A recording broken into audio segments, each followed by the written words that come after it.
There were parcels all about the little room, each wrapped in brown paper, tied with a neat string, and marked clearly on a small sheet of rag paper with an address written in waterproof ink.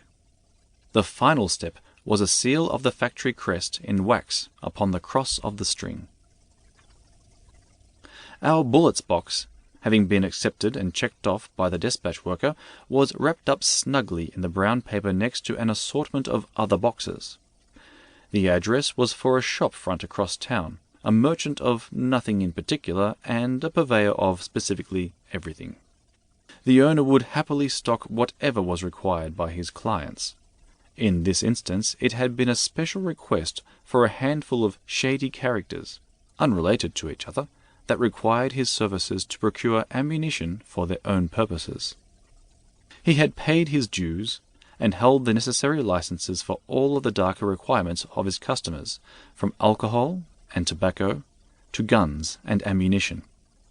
He could order various powders and elixirs from apothecaries without raising an eyebrow or attracting attention from the law.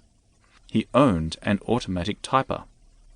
It was one of his better investments in that it allowed him to issue official-looking papers without incriminating himself by applying his own hand to the ink upon the paper.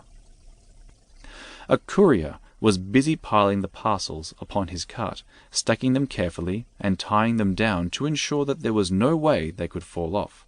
Once they passed out of dispatch, they were in the hands of the courier, and they were his responsibility.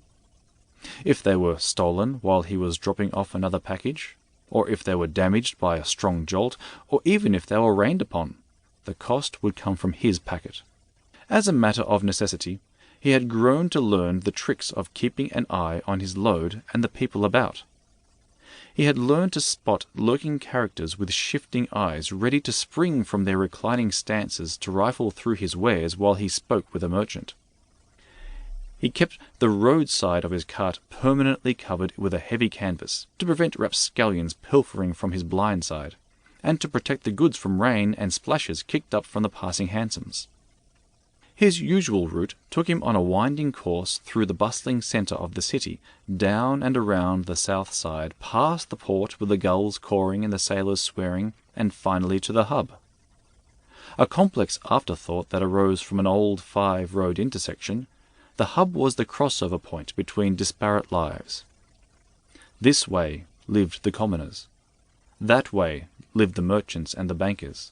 Over there were the slums, and over the other way was the ruling aristocracy. The last road led to the eastern gates, beyond which lay a countryside staring back over the old brown walls of the city. The courier made a slight turn at the hub, slowed his horse down a little, and studied the numbers on the streets.